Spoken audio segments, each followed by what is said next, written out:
vamos fazer agora, né? Enfim, essa aqui realmente vai ser a equação que a gente vai ter que resolver.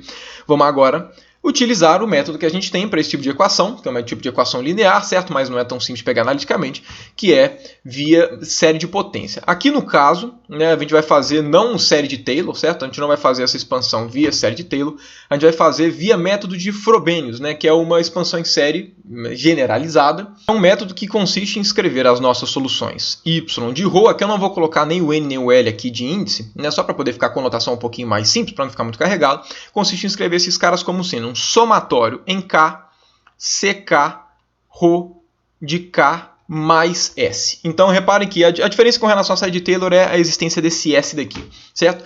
No caso do S ser igual a zero, que é uma possibilidade, ok, a gente tem série de Taylor. Porém, quando a gente coloca o S, a possibilidade desse S ser diferente de zero, a gente abrange opções de série de potência muito mais gerais do que simplesmente série de Taylor, certo? Se o S, dependendo do valor de S, a gente pode ter uma expansão em série com termos de potência negativo, potências fracionadas, certo? A gente pode ter, enfim, a gente tem uma gama muito maior de possibilidades, né, de escrever a nossa função. Então ele é um método mais geral do que simplesmente expandir em série de Taylor. Por conta disso que a gente vai utilizar esse método aqui. Claro, depois que a gente descobrir, né, enfim, colocar esse y aqui nessa expressão e ter uma equação de recorrência para os nossos coeficientes CK, que vão ser exatamente os que vão definir a nossa solução, claro, a gente também tem que saber se a série converge, porque se ela não convergir é porque não tem solução, certo?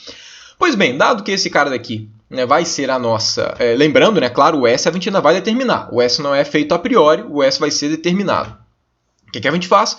Deriva esse cara duas vezes, deriva esse cara uma vez, joga na expressão e vê qual que vai ser a equação, né, para os nossos coeficientes aqui, ok?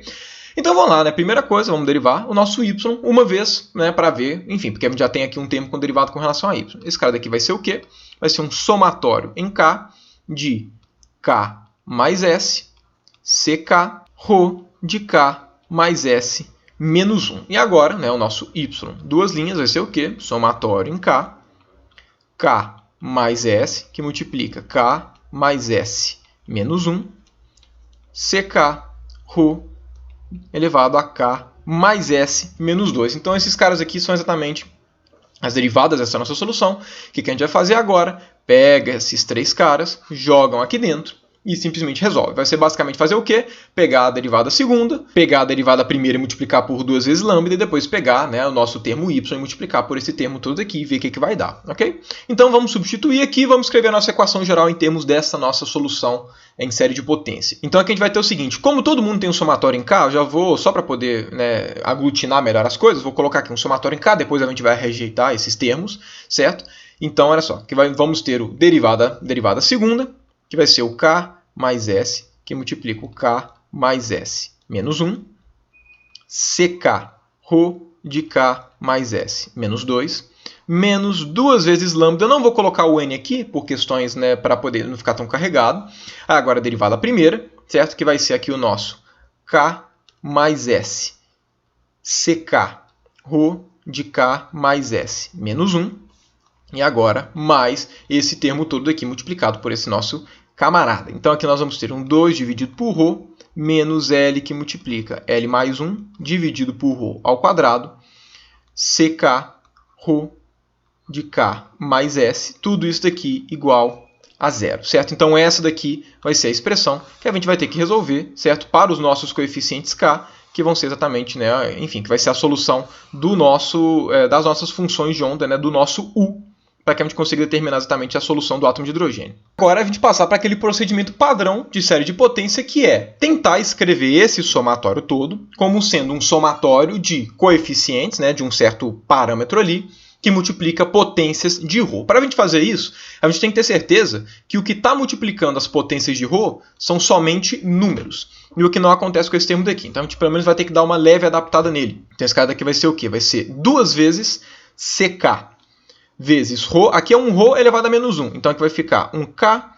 mais S menos 1, menos, aí aqui vai aparecer o nosso L, que multiplica L mais 1, CK, e aqui o ρ menos 2 vai ficar um ρ elevado a K mais S menos 2, certo? Então basicamente vai ser, enfim, a gente também tem que fazer essa alteração. Dado isso, a primeira coisa que a gente fazer, nós temos dois termos com potência, né, com um ρ com potência K mais S menos 1, e outros dois com ρ elevado a K mais S menos 2. Então, primeiro vamos, e claro, os dois tem o mesmo somatório de k começando de 0 indo até infinito. Então o que a gente vai fazer? Primeiro eu vou reescrever essa expressão daqui, colocando exatamente, aglutinando os termos que tem as potências ρ, k mais s menos 2 e o outro com ρ, k mais s menos 1. Então vou fazer isso e a gente continua. Juntando os termos com mesmas potências, nós temos essa expressão daqui, que é o y escrito em série de potência aplicado àquela nossa equação diferencial, certo? Esses caras aqui todos iguais a zero. Qual que seria a nossa vontade maior aqui, certo? Se a gente for ver esses dois somatórios, eles envolvem, né, no meio desse somatório, potências ρs elevado à mesma potência. Então, como potências de ρs são todas independentes entre si, se a gente conseguisse juntar todo mundo aqui no mesmo somatório, certo? Então, somatório de um monte de constante, né, vezes ρ elevado a uma potência, isso tudo igual a zero, a gente poderia falar que cada um desses coeficientes, cada um desses caras entre colchetes seriam iguais a zero. Porém, para fazer isso, a gente precisa de duas coisas. Primeiro, que os ρs tenham a mesma potência. E segundo, que eles tenham os somatórios iguais. Vamos começar então adaptando as potências de ρ, para depois sim adaptar o somatório. Então é o seguinte, uma forma fácil de adaptar essas potências de ρ é o seguinte, eu vou adaptar essa potência a essa daqui, certo? Poderia fazer o contrário também, não tem problema, mas eu vou adaptar esse k mais s menos 2 para k mais s menos 1. O que a gente vai fazer vamos reescrever esse cara, porém eu vou mudar o parâmetro do somatório. Ao invés do parâmetro que a gente está somando, ser o parâmetro k, onde aparecer k, eu vou trocar por k mais 1. Agora o k mais 1 vai ser o nosso parâmetro somatório. Ou seja, o nosso somatório ele vai ser feito de k mais 1, iniciando de 0 e indo até infinito, certo? Então, todo lugar que tiver k, a gente vai colocar k mais 1. Então, quando a gente coloca aqui, então olha só, k mais s menos 1 mais 1 vai ficar k mais s, que vai ficar esse primeiro termo, e esse segundo termo vai ficar k mais s mais 1, então a diferença é que esse termo daqui vai ficar positivo. Menos esse termo daqui não tem k, certo? Aqui vai ficar o nosso coeficiente, ele vai mudar para ck mais 1, coeficiente ck mais 1, certo? E a diferença aqui também vai acontecer com o nosso ρ. Então vai ficar ρ de k mais 1 mais s menos 2, que é a mesma coisa de ρ de k mais s menos 1. Certo? Ou seja, agora reparem que dessa forma daqui, certo? A gente tem as potências iguais. Quando a gente faz essa mudança aqui no parâmetro, né, do somatório, falar que o nosso somatório começa de k mais 1 igual a zero é equivalente a falar, certo? Ou seja, falar que nosso somatório começa com o parâmetro k mais 1 igual a zero é a mesma coisa a gente falar que começa com k igual a menos 1. Certo? Então, o que a gente pode fazer? Continuar escrevendo com o somatório desse mesmo jeito, só que em vez de escrever desse jeito aqui embaixo, de k mais 1 começando em 0, a gente escreve de k começando em menos 1. Certo? Aqui simplesmente renomeia os parâmetros. Se vocês repararem, esses dois caras aqui são iguais. Certo? É só o parâmetro do somatório que está diferente. Certo? Agora, olha só, para eu poder juntar esses dois termos, eles têm que fazer os somatórios iguais. Esse cara daqui começa do k igual a 0, esse aqui do k igual a menos 1. Como é que a gente supre isso? O que a gente faz é o seguinte, ó. Eu vou passar a escrever esse somatório aqui começando de k igual a 0. E aí o k igual a menos 1, eu escrevo ele separado do somatório. Então, esse primeiro termo daqui é igual a esse segundo mais esse termo do somatório com k igual a menos 1. Então, reparem que aqui é igual, certo? Ao invés de começar o somatório do k igual a menos 1, eu começo ele do zero e o termo que faltaria somar, eu somo ele em separado. Então, por conta disso, certo? O que a gente vai acabar tendo é que a nossa equação diferencial a ser resolvida, ela vai ser o quê? Ela vai ser esse primeiro termo, então esse primeiro termo aqui avulso, mais somatório em k, começando de 0 e indo até infinito, do que? Desse somatório com esse somatório. Agora perceba que ambos esses somatórios eles têm a mesma potência, certo? Então a gente pode colocar os coeficientes juntos e eles começam com k do mesmo valor, que começa do k igual a 0. Então a gente pode escrever esse somatório daqui em termos de, e aí simplesmente juntos os coeficientes. Então aqui vai ficar k mais s, mais, aí aqui vai aparecer um 2, menos 2 lambda k mais s, certo? Aqui eu vou inclusive colocar esse termo daqui na linha de baixo, certo? Mas está tudo dentro do somatório. Então aqui fecha, ck, todo mundo multiplicado por ρ elevado a k mais s menos 1. Tudo isso igual a 0. Como é que nós temos um somatório de coeficiente vezes potência de ρ, e todas as potências de ρ são independentes entre si, a gente pode falar, né, dada essa estrutura escrita dessa forma, que cada um desses coeficientes é igual a 0. Certo? Então, o que a gente faz? Esse primeiro coeficiente daqui, que é o separado, ele vai nos passar exatamente qual que é o valor do S, para a gente saber da nossa série de potência generalizada qual que tem que ser o valor de S, né, para que a gente tenha a nossa solução. Então, esse cara daqui, primeira coisa que a gente tem aqui, esse cara todo daqui tem que ser igual a zero. Obviamente, para que a gente tenha uma solução não trivial, a gente tem que ter o que o nosso C-2 ele tem que ser diferente de zero.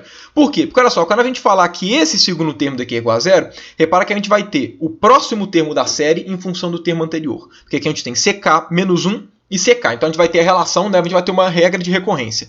Se o primeiro termo for igual a zero, o que a gente vai obter é que todos os outros termos da série vão ser iguais a zero. A gente sempre obtém o próximo coeficiente da série em termos do coeficiente anterior. Então, obviamente, a gente quer soluções com C menos 2 diferente de zero, certo? Inclusive, esse C menos 2, eu vou dar o nome dele de C, certo? Vai ser simplesmente uma constante. Como a gente vai ver, esse cara daqui vai ser uma constante geral, certo? Que vai estar relacionada futuramente, a gente pode associar ele a uma constante de normalização. Mas enfim, o que é importante é que esse cara é diferente de zero, necessariamente, porque senão todo o resto da solução vai ser nula, e obviamente a gente não quer funções de onda nula, certo?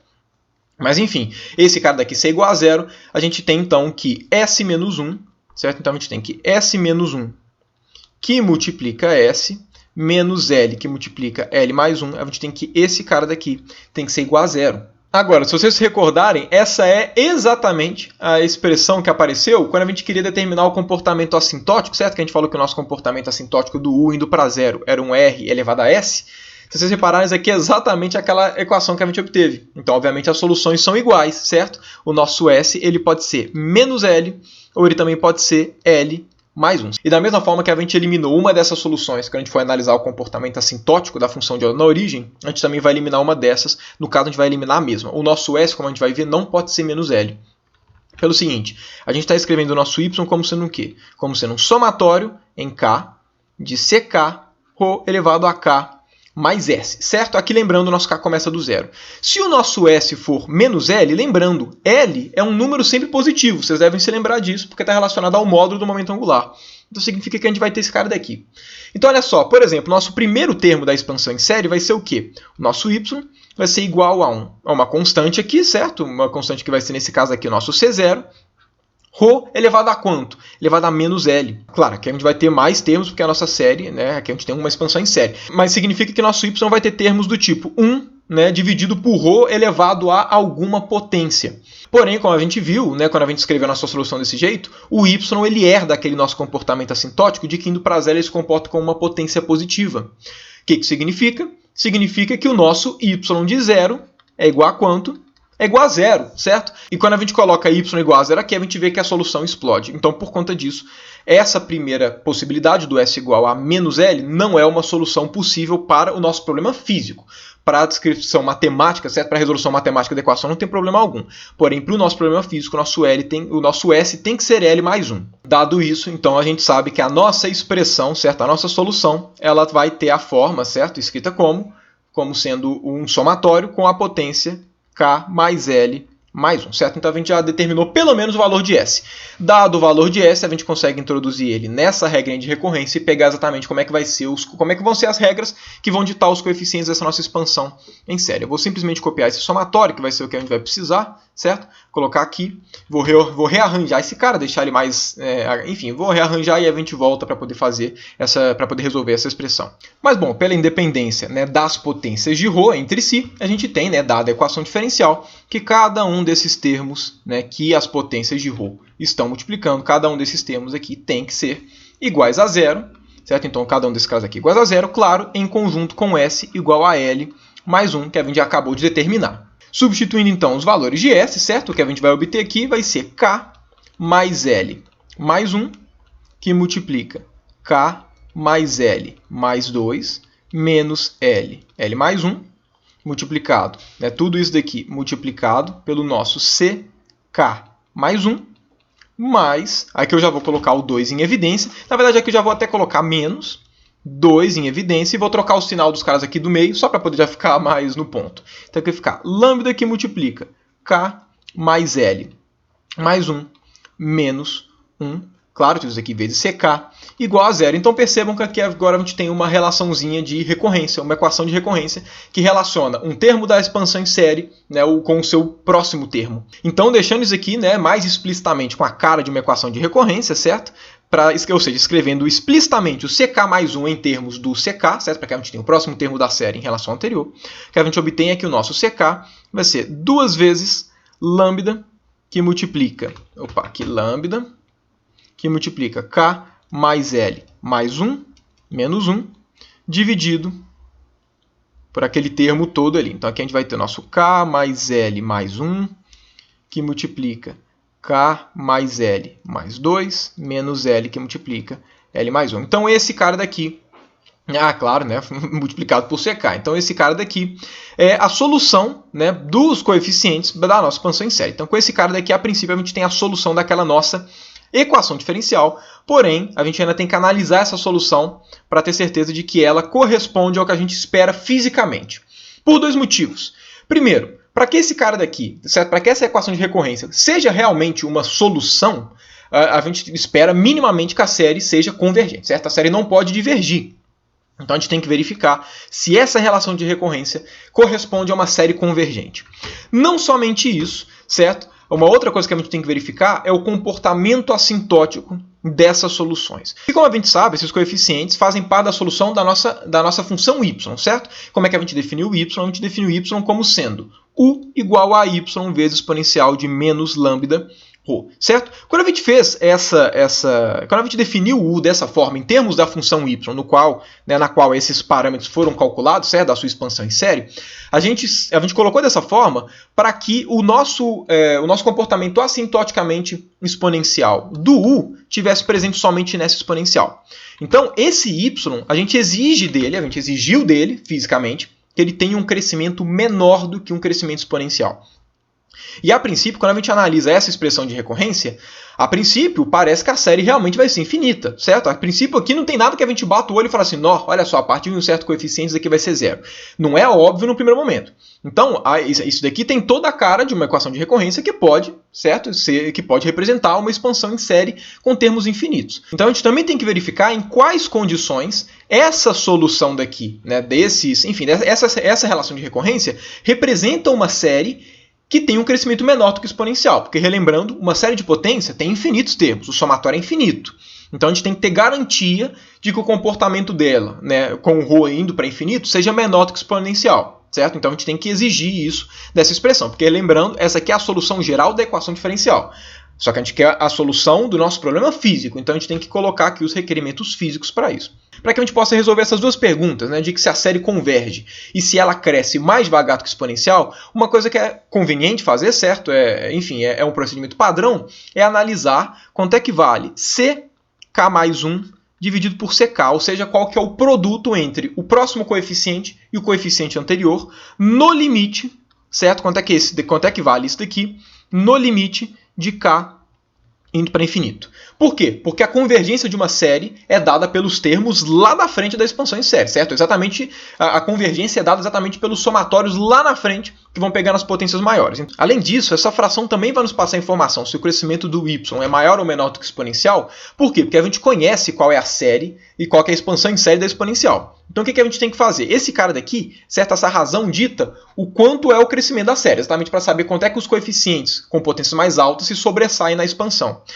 O que a gente vai fazer basicamente é comparar essa divisão com a divisão da exponencial, porque aí a gente tem uma noção se esse cara, certo? Se essa regrinha de recorrência corresponde exatamente a uma função com crescimento maior ou menor ou igual ao crescimento exponencial. Então, olha só, no limite do k indo para infinito, vamos pegar primeiro aqui o numerador. Aqui vai continuar com esse 2. Agora, reparem que é o seguinte, esse k vai ficar muito maior do que esse l mais 1 e muito maior do que esse menos 1, certo? Como está indo para infinito, esses outros termos vão ser desprezíveis. Então, nessa parte de cima, só o k vai ser relevante. Como ele está multiplicado por lambda, então aqui lambda k. Agora vamos ver o denominador, mesma coisa. Aqui a gente tem k's sendo somados com outros termos e aqui a gente tem uma constante. Porém, termos constantes, né, somados com um k que está indo para infinito, certo? Vão ser desprezíveis. Então, nessa parte de baixo, vai sobressair somente esses k's do denominador, de forma que vai ficar um k ao quadrado. Ou seja, né, o comportamento com k indo para infinito dessa subtração do próximo termo da série com o anterior, ele vai dar quanto? Vai dar um 2 lambda dividido por k. Então, respondendo a nossa primeira pergunta, sim, esse cara daqui converge, certo? Porque k indo para infinito, essa fração vai para zero. Então, né, enfim, por esse método aqui, que é o método da razão, certo? Que é o critério da razão, a gente tem que essa série é convergente. Então, de fato, essa aqui é uma solução, certo? Agora o que a gente vai ter que fazer é analisar esse termo daqui visto da expansão em série da exponencial, porque exatamente esse cara vai ter uma ideia do crescimento dessa função. Bom, então vamos lá. A gente sabe que a nossa exponencial de x, certo? Ela tem uma expansão dada pelo quê? Somatório em k, de k indo de 0 até infinito, certo? De x elevado a k dividido por k fatorial, certo? Então significa que o nosso ck vale quanto? 1 sobre k fatorial. Ok? Então se a gente pega aqui o nosso ck mais 1 e divide aqui pelo nosso ck, o que a gente vai obter vai ser k fatorial dividido por k mais 1 fatorial. Esse cara daqui vai ser o quanto? Vai ser exatamente 1 dividido por k mais 1. No limite do k indo para infinito, o que a gente vai acabar obtendo vai ser que o nosso ck mais 1 dividido pelo ck vai ser quanto? Olha só, vai ser 1 sobre k.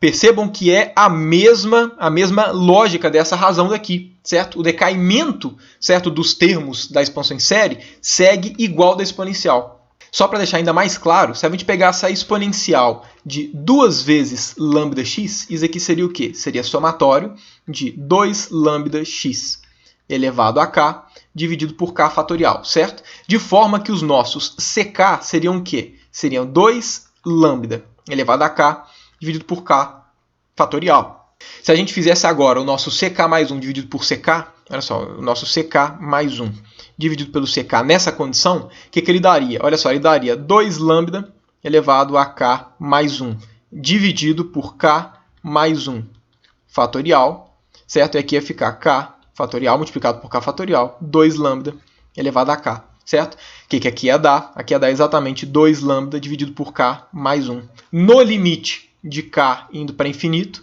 isso aqui vai dar quanto? 2 lambda dividido por k, que é exatamente o mesmo resultado que a gente obteve para essa expansão em série. Ou seja, o comportamento das maiores potências da nossa expansão em série do y, que ditam exatamente o comportamento assintótico para grandes distâncias, certo? Porque quando a gente pega grandes distâncias, quando a gente pega o ρ indo para infinito, os termos que vão fazer realmente diferença na expansão do y vão ser os termos com maiores potências. Percebam que ele tem o mesmo comportamento exponencial. Então significa que essa equação de recorrência, ela leva em conta que quando o ρ está indo para infinito, o comportamento do y vai ser mais ou menos o quê? Ele vai ter um comportamento exponencial de 2 lambda ρ, que é um problema. E por que isso é um problema? Porque se o y tivesse comportamento para ρ muito grande, significa que o nosso u para comportamentos, né, com o nosso ρ muito grande, vai ser exponencial de 2 lambda ρ, exponencial de menos lambda ρ, ou seja, vai ter um comportamento de exponencial positiva, que explode. Ou seja, se nós nos permitirmos escrever as soluções de y em termos de uma série de potência que retorna essa relação de recorrência, nós não podemos permitir que essa série de potência seja infinita.